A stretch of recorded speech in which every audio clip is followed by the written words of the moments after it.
just like we promised, here's the part 2 for our Niagara Falls trip adventures. If you haven't seen the first one, check it out on our channel. And we're going to continue our adventure by taking the Niagara Scenic Trolley. It's actually a great way to explore the park. Going across the river, it is the beginning of the American Rapids. It is also known as the point of no return. Anything that goes over that has 3 seconds to get out of the water, or it is going over the falls.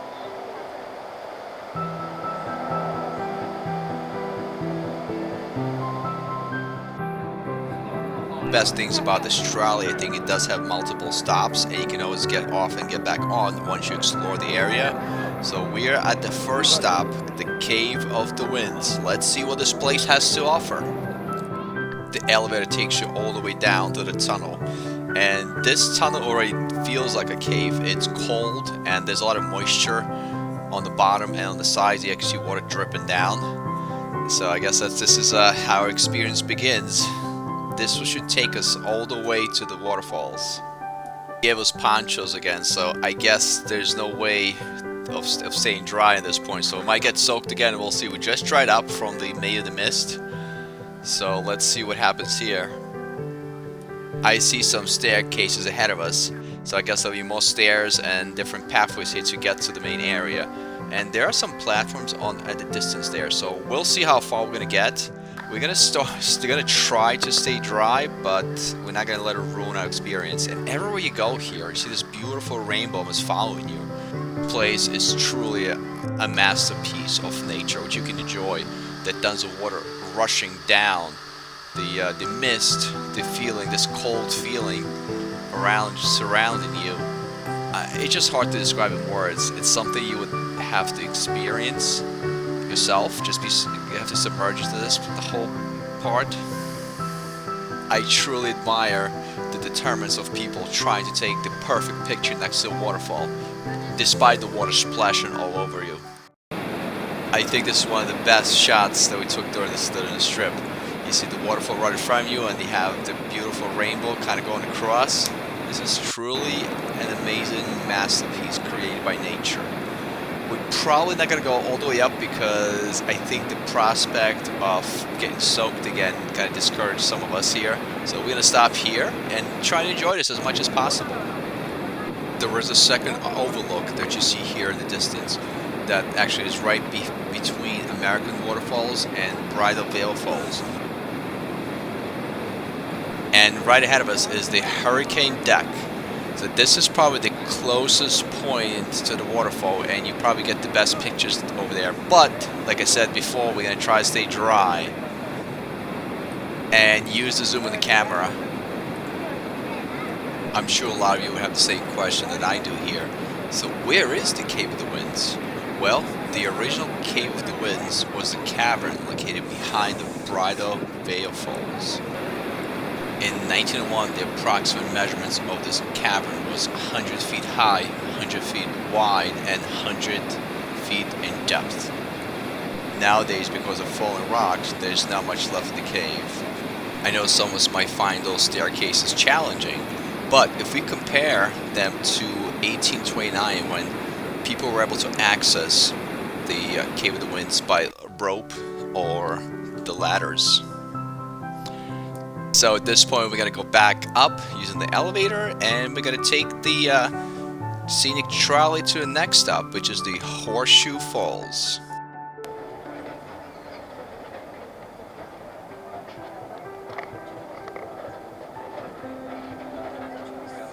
It was snow. Niagara Falls is a beautiful natural wonder, but it's also a place for innovation. There were a number of projects that actually were created here to harness the energy, and one of the most prominent ones was by Tesla and Westinghouse. I'm going to play a quick video that they show you at the beginning of the tour. During this period, the brilliant scientist Nikola Tesla, a recent immigrant to America. Just think of it. If we could convert running water into electrical energy and transmit it long distances, we could reduce poverty in this way. And I have the perfect plan how to do it. Believing that all alternating current was the way of the future, Tesla designs generators that can produce alternating current capable of being transmitted over long distances. But will it work? Armed with his invention, Tesla teams up with another proponent of AC power, industrialist George Westinghouse. A competition is held for the contract to build the new Adams power plant at Niagara Falls. Tesla and Westinghouse demonstrate the advantages of alternating current at the Chicago World's Fair in 1893. They win the commission.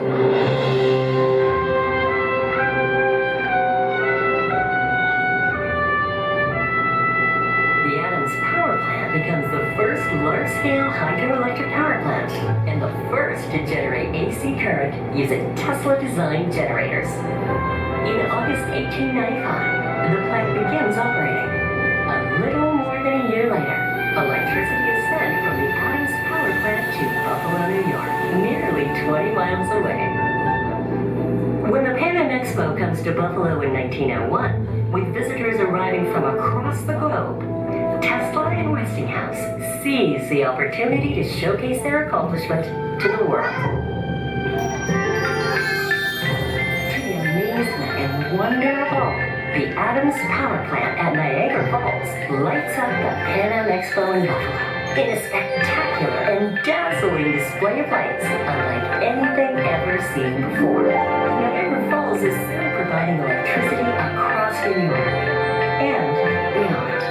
The ability to transmit electricity long distances electrifies the world. It is the same system we use today, over 100 years later. The world changed here. 20 million tons of water pour over Niagara Falls every hour. For that reason, Niagara became one of the world's greatest water-powered sources. For the same reason, a young inventor, Nikola Tesla, didn't just see a beautiful display in nature, but he saw a way to create energy for human endeavors.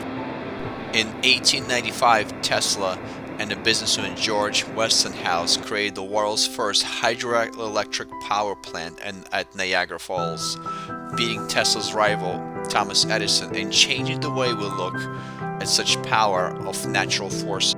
Caught up in what was called the War of the Currents, Tesla and Edison were competing against each other's systems of transmitting electricity. Tesla believed in alternating current, or AC, while Edison was more of a direct current, or DC. The so-called war involved public competitions and demonstrations of technology. Unfortunately, there's only one building left out of Tesla's power plant facility, and it's located on the Canadian side. They were fully restored, and currently they do tours here, so you get to see how this power plant was functioning.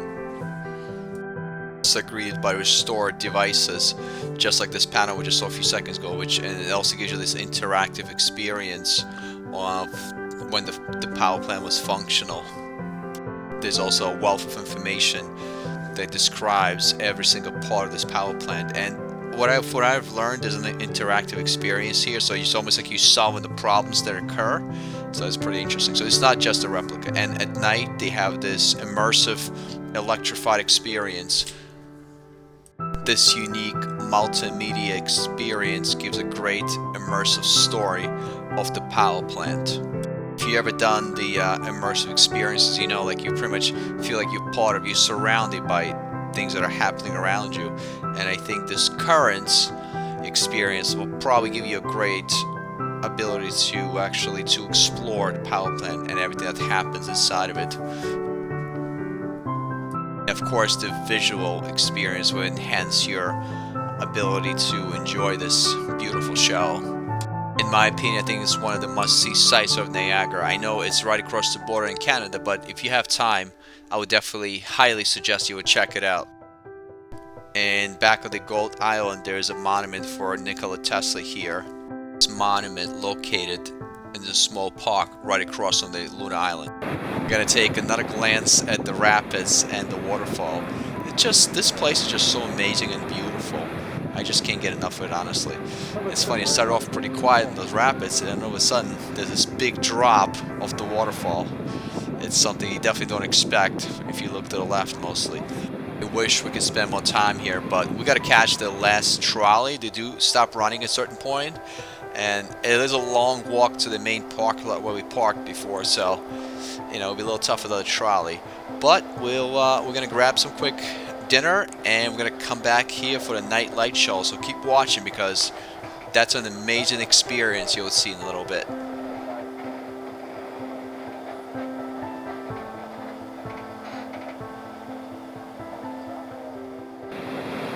And just like I promised, we're back at the waterfalls. What you see in the distance, that's the Canadian side. They have a lot more lights here because they do have a lot of casinos and restaurants and other places there. But there are a good amount of things on the New York side as well. What you see in the distance are the projectors that light up the waterfalls. They're located on the Canadian side. I'm not gonna lie, I'm pretty amazed by this. I've heard of this many times, but I've never really experienced it for myself. And that's one of the things I highly suggest, because the video will probably show you at least how this would look, but when you actually hear in person, it'll be a totally different thing. It's remarkable, amazing. I'm honestly out of words at this point. They also have fireworks show here on Fridays and Saturdays. We're here on the weekdays, so we don't get to see the fireworks, but this light show is remarkable. One thing I wanted to know, that there's so many places to explore that could be just a road trip away, and some road trips could be longer than others, of course, but I think it's still worth it to get into your car and just drive to a place to explore. Well, on this note, thank you so much for watching, and until next time.